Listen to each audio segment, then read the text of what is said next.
한국도 드디어 주주충실 의무 제도가 도입 논의가 본격화되고 있습니다. 이게 무슨 뜻이냐면요.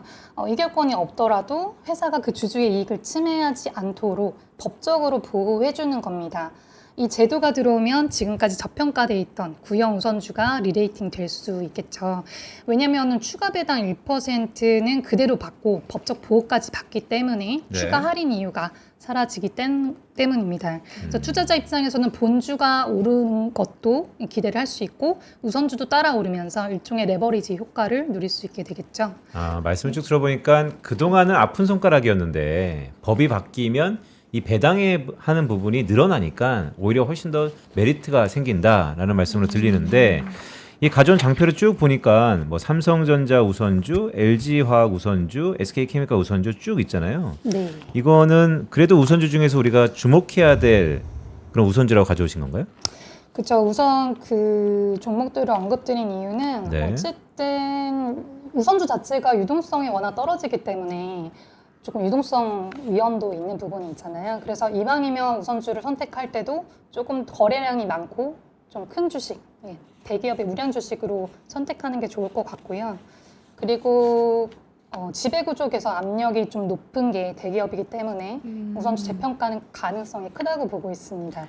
그리고 할인율이 보통 30에서 50%까지 차이가 보통주 본주보다 한 50%까지 떨어져 있는 주식들을 이왕이면 선택하는 게 리레이팅 가능성이 좀 폭이 클 것 같고요. 네. 그리고 이게 구형 우선주는 우선적으로 보장되는 그 배당이 없기 때문에 원래도 보통주가 배당성이 좀 높은 기업을 선택해서 그 우선주로 거래하시는 게 좋을 것 같습니다. 네, 그럼 하나씩 간략하게 설명해 주실 수 있나요?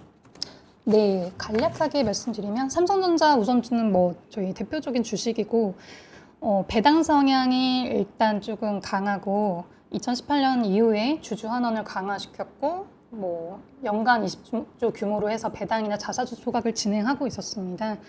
그리고 특성으로는 한 보통주 대비해서 30% 가량 할인이 되어 있고요. 배당 수익률은 보통주보다 좀 높습니다. 그리고 LG화학 우선주인데요. LG에너지 솔루션 상장 이후에 배당이 재개됐고 배당 성향이 높은 편입니다. 이것도. 그래서 우선주 그 보통주 대비해서 50% 이상 떨어져 있고 이것도 리레이팅 여지가 좀 있어 보이고요. SK케미칼 우선주인데 그 디스커버리 체제 전환 이후에 배당이 좀 강화되었습니다.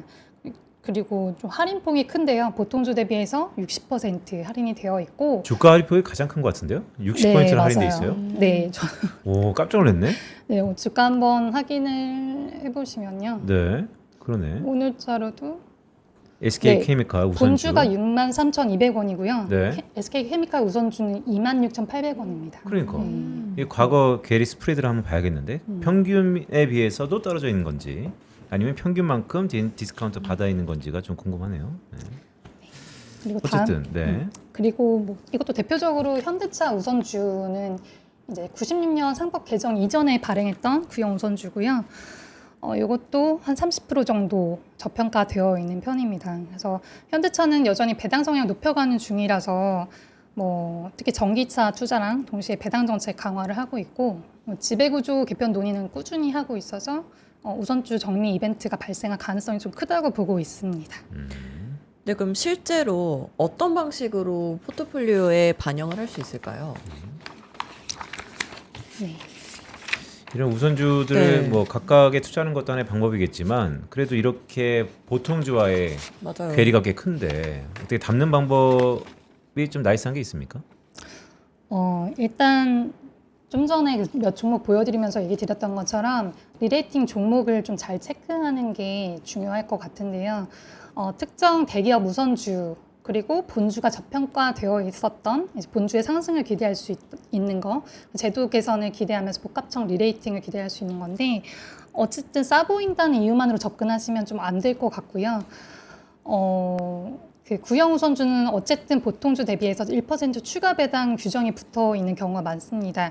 그렇지만 기업이 무배당을 하게 되면 구형 우선주도 같이 무배당이 되는 거기 때문에 이 법적 권리는 있지만 실제 배당 성향이 더 중요해요. 그래서 배당 성향을 좀 잘 보고 종목을 선택해야 되고 제가 한번 ETF를 찾아봤더니 네. 우선주 ETF가 많지는 않더라고요.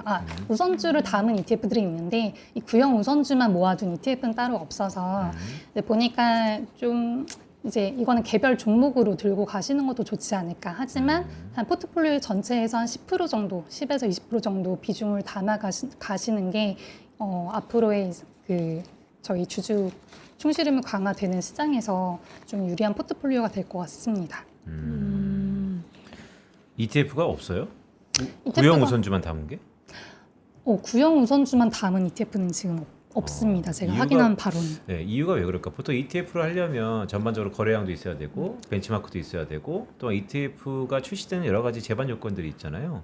그런데 말씀드렸던 것처럼 오늘 쭉 들어보니까 결국 법이 바뀌어서 내년 내후년에는 무배당 기업은 점차 없어지고 배당을 계속해서 늘릴 텐데 그러면 구형 배당주의 가장 아킬레스건이었던 무배당 기업은 배당이 원래 없으니까 구형 우선주가 배당을 못 받는데 이 부분이 개선된다면 관련돼서 구형 우선주만 뭐 번들링해서 ETF 출시하면 안 되나? 왜냐면 주가가 크게 할인폭이 있어서 안 되려나? 좀 복잡하긴 한데 어쨌든 현재 없다는 거죠? 네, 맞습니다. 그래서 여태까지는 이제 워낙 매력이 없는 주식이었던 거잖아요. 이제 우선적으로 보장해주는 배당도 없고, 그리고 뭐 주가가 떨어져 있긴 하지만 의결권도 없고, 왜냐면 주주 입장에서는 의결권이 없다는 것은 가장 그 주식에 대한 그 리스크라고 볼 수도 있거든요. 그래서 이거는 어쨌든 앞으로는 좀 구형 우선주를 담은 상품들이 좀 출시가 되지 않을까라는 기대도 됩니다. 네.